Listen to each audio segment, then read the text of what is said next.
Hi hello welcome to channel lily flower. இந்த வீடியோவில் நம்ம முருங்கைக்கீரை, அதாவது நம்ம ஹோம்மேட் டாக்டர், இவங்கள தினமும் சாப்பிட்டா நீங்கள் எந்த டாக்டரையும் பார்க்க தேவையில்லை. வீக்லி ட்வைஸ் எடுத்துக்கிட்டாலே போதும். உங்கள் ஹெல்த்தோடைய கண்டிஷன் அவ்வளோ குட்டாக இருக்கும். கண்டிப்பாக ட்ரை பண்ணி பாருங்கள். இன்றைக்கி இந்த முருங்கைக்கீரையை வச்சு டிஃப்ரெண்ட் ஸ்டைலில் நம்ம ஒரு துவையல் பார்க்கலாம். அதுக்கு முன்னாடி லில்லி ஃப்ளவரை சப்ஸ்கிரைப் பண்ணாமல் பார்த்துட்டு இருந்தீங்கன்னா சப்ஸ்கிரைப் பண்ணிக்கோங்க. வாங்க வீடியோக்குள்ளே போகலாம். இன்றைக்கி நம்ம உடம்புக்கு தேவையான அவ்வளோ ஹெல்த் பெனிஃபிட்ஸ் கொடுக்கக்கூடிய ஒரு அற்புதமான மூலிகை துவையல் தான் பார்க்க போகிறோம்.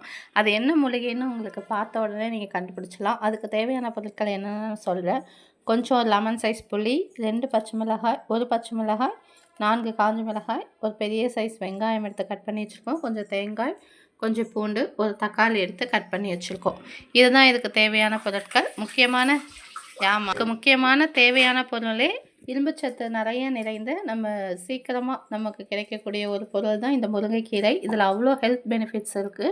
இதை வாரத்துக்கு ஒரு நாள் நம்ம எடுத்துக்கிட்டாலே நம்ம உடம்புக்கு தேவையான ஹீமோக்ளோபின், அதாவது இரும்புச்சத்து, நமக்கு அயன் கண்டென்ட் கிடச்சிடும். அதுக்கு நம்ம வாரத்துக்கு ஒரு நாள் இந்த மாதிரி துவையல் செஞ்சு சாப்பிட்டிங்கன்னா ரொம்ப ஹெல்த்தியாகவும் இருக்கும். சாப்பிடாத உங்கள் குழந்தைங்க கூட சீக்கிரம் சாப்பிடுவாங்க. எப்படி செய்யலான்னு பார்க்கலாம். அதுக்கு முருங்கைக்கீரை அலசி எடுத்து வச்சுருக்கோம் நாங்கள். அப்போ தேவையான பொருட்கள் என்னென்னு சொல்லிட்டு காட்டிட்டேன். இப்போ வாங்க செய்யலாம். தேவையான ஸ்பைசஸ் என்னன்னு பார்த்தீங்கன்னா, மிளகு, ஜீரகம், கொஞ்சோண்டு கருப்பு உளுந்து, கொஞ்சம் கடலைப்பருப்பு. வெள்ளை உளுந்து நீங்கள் சேர்த்துக்கலாம். நான் இதுவும் ஹெல்த்தி தான் அப்படின்னு சொல்லிட்டு கருப்பு உளுந்தே சேர்த்துருக்கேன். ஸ்டவ் ஆன் பண்ணி கடாய் வச்சுக்கலாம்.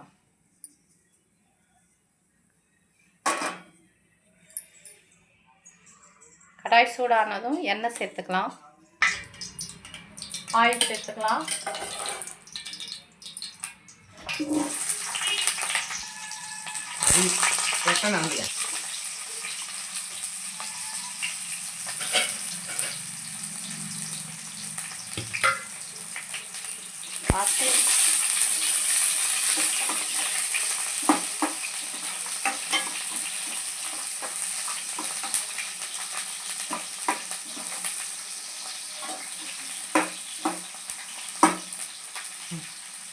வெங்காயம் நல்லா வதங்கட்டும்.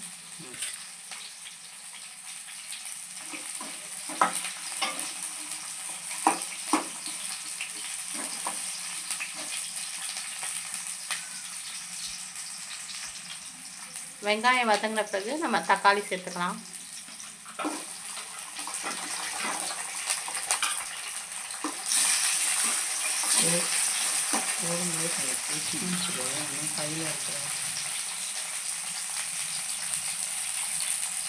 தக்காளி நல்லா கல்லுப்பு சேர்த்துக்கலாம். கொஞ்சமாக சேர்த்துக்கலாம்.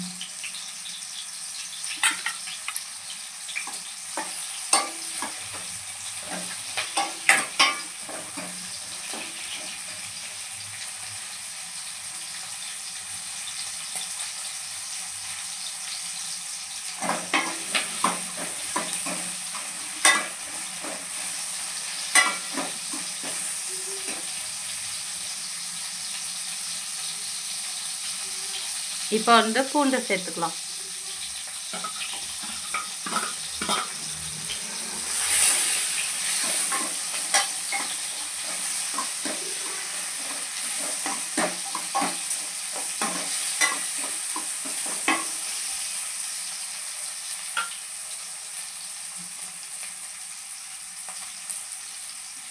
இப்போ தேங்காய் சேர்த்துக்கலாம்.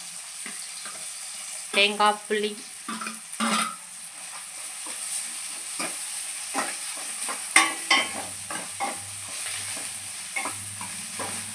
ஆட் பண்ணிக்கலாம்.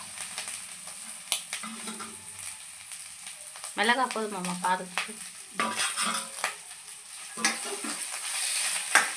ஆட் பண்ணிவிட்டு நம்ம எடுத்து வச்சுருந்த ஸ்பைசஸ், அதாவது நம்ம எடுத்து வச்சுருந்த பருப்பெல்லாம் சேர்த்துக்கலாம். மிளகு, ஜீரகம், கடலைப்பருப்பு, இதெல்லாம் மிளகு, ஜீரகம், உளுந்து, கடலைப்பருப்பு எல்லாத்தையும் சேர்த்துக்கலாம்.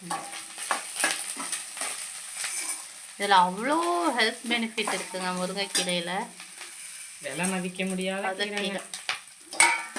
ஃபாரின்ல இருக்காங்களாம் இதை டாலர் கணக்கில் எடுத்து ஏர்ன் பண்ணுறாங்க, வாங்கி சாப்பிட்றாங்க. நம்ம காய், கீரை, பட்டை எல்லாமே வந்து மருத்துவ குணம் வாய்ந்ததுன்னு அவங்களாம் வாங்கி சாப்பிட்றாங்க.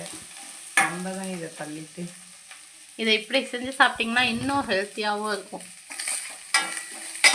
அவங்க குழந்தைங்களுக்கு இது என்ன கீரை சாப்பிட்ட குழந்தைங்க கூட இதை சாப்பிடும். ஏன்னா அவ்வளோ டேஸ்ட் நல்லாயிருக்கும். நல்லா பசு நெய்யை ஊற்றி சூடான சாப்பாடு கூட கொடுத்தீங்கன்னு வச்சுக்கோங்க, விரும்பி குழந்தைங்க சாப்பிடும்.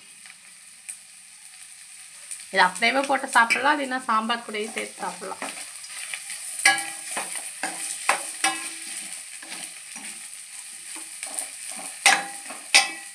இப்போ வந்து நம்ம சுத்தமாக பூச்சி இல்லாமல் உருவி அலசி வடிகட்டி எடுத்து வச்சுருக்கோம். விலை மதிக்க முடியாத தங்கத்தை அதில் போடுறேன். தங்க புஷ்பம்னு சொல்லலாம்.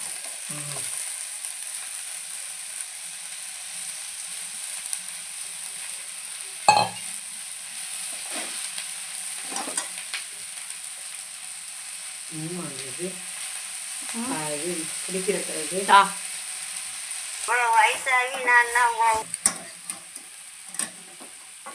இப்போ சொல்லு. இப்போ முருங்கைக்கீரை வந்து நல்லா வதங்கிடுச்சு. இதை நம்ம வேகாமல் சாப்பிட்டோன்னா நம்ம வயிறுக்கு வந்து ஒத்துக்காது. அதனால் நல்லா சுருளை வதக்கிக்கலாம். நம்ம நல்லா வதக்கணும். எந்த அளவுக்கு வதக்குறோமோ அதேமாரி கொஞ்சோண்டு உப்பு போட்டுங்க. அப்போ தான் கீரை வந்து மஞ்சள் கலராக ஆகாமல் பச்சை நிறத்தோடயே வதங்கும். கொஞ்சமாக உப்பு சேர்த்துக்கிட்டு வெங்காயமும் சுருளை வதங்கிடும். உப்பு சேர்த்தோம்னா இந்த கீரையும் அதே மாதிரியே இருக்கும். மஞ்சள் கலர் இல்லாமல் அப்படியே பச்சையாகவே இருக்காது. நல்லா வதங்கிடுச்சு. இப்போ நம்ம அப்புறமா இதை ஆற வச்சு மிக்சியில் போட்டு அரைச்சிக்கலாம். அம்மியில் அரைக்கலாம். அம்மி அந்த அளவுக்கு கொட்டு இல்லை, இது அகலமாக இல்லை. அதனால் மிக்சி ஜாரில் போட்டு அரைச்சிடும். எங்கள் அம்மி சின்ன அம்மி. நாங்கள் வந்து எதுக்காக வச்சோம்னா சும்மா மிளகு ஜீரகம் இதெல்லாம் நுணுக்கி போடலாமா. கொஞ்சோண்டு ஒரே ஒரு வெங்காயம் தக்காளி வச்சு அரைச்சா கார சட்னி சூப்பராக இருக்கும். பூண்டு சட்னி அது பச்சுருக்கோம்.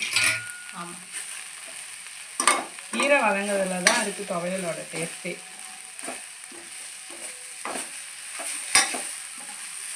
நாங்கள் சொன்ன அளவுகளோட போட்டு வதக்கி பாற வச்சிடலாம். நம்ம பாருங்கள், கீரை சுருண்டுடுச்சு, உங்களுக்கே தெரியுது. நம்ம கீரை பொரியல் செஞ்சால் எந்த அளவுக்கு வதங்குமோ அந்த அளவுக்கு வதக்கிடுவோம். ஏன்னா இதை திரும்பி நம்ம அதிகமாக இதை கொதிக்க விட போகிறது கிடையாது. அப்படியே தான் சாப்பிடுவோம். சூப்பர் டிஷ்ஷுங்க. மெனக்கிட்டு செஞ்சுட்டா சும்மா அல்டிமேட்டாக சாப்பிட்லாம். ஆமாம், இந்த ஸ்டேஜில் வதக்கிக்கலாம். இப்போ பாருங்கள், இந்த ஸ்டேஜில் எடுத்துக்கலாம். எல்லாமே சுருளை வதங்கிடுச்சு. கடலை பருப்பும் வரப்பட்டுருச்சு, உளுத்தம் பருப்பும் வரப்பட்டுருச்சு, கீரையும் நல்லா வதங்கிடுச்சு. பாருங்கள் சுருளை. நம்ம எப்படி பொரியலுக்கு வதக்குறோமோ அதேமாரியே வதக்கிடணும். சரி, இப்போ நம்ம பிளேட்டுக்கு ஆற வச்சிடலாம்.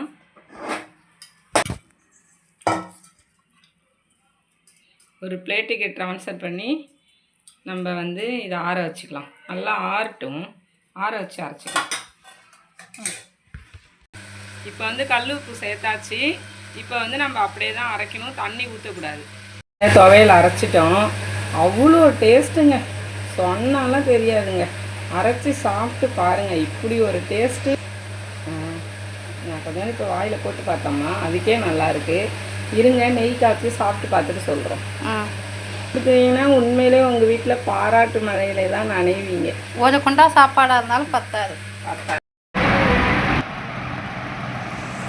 பார்த்துங்க, துவையல் அரைச்சி எடுத்தாச்சு. எவ்வளோ பசுமையாக இருக்கு பாருங்க. அந்த நிறம் மாறாமே இருக்குல்ல, மாறாமல் இருக்குது. அதுக்கு தான் கொஞ்சம் கல் உப்பு போட்டுக்கணும். நல்லா வதங்குற முறையில் தாங்க இருக்குது. அவ்வளோ சூப்பராக வதக்கி எடுத்து துவையல் அரைச்சிருக்கோம். இப்போ பாருங்கள், வாங்க சாப்பிட்லாம். இதுலேருந்து கொஞ்சம் எடுத்து இதில் கொஞ்சம் எடுத்து சாதத்தில் போட்டு நெய் ஊற்றி கொஞ்சம் நெய்யை காட்டு. ஏங்க மறைக்காதீங்க, நவருங்க. நாங்கள் இங்கே வீடியோ எடுத்துகிட்ருக்கோம். நீங்கள் அப்புறம் போட்டுக்கலாம். இருங்க, நெய் ஊற்றியாச்சா, பெசஞ்சி இது கூட பப்படை வச்சு சாப்பிட்டிங்கன்னா நல்லாயிருக்கும். இது கூட வத்தல் அப்பளம் எது வேணாலும் வச்சு சாப்பிட்டா நல்லாயிருக்கும். நாங்கள் வந்து இங்கே பாருங்க, இப்போ வந்து சாப்பிட்றோம். இப்போ பார்த்தீங்கன்னாக்கா துவையல் ரெடி ஆயிடுச்சு. நாங்கள் வந்து துவையல் இதில் போட்டு நல்லா பிசைஞ்சு நெய் ஊற்றி வச்சாச்சு. இப்போ சாப்பிடுவாங்க.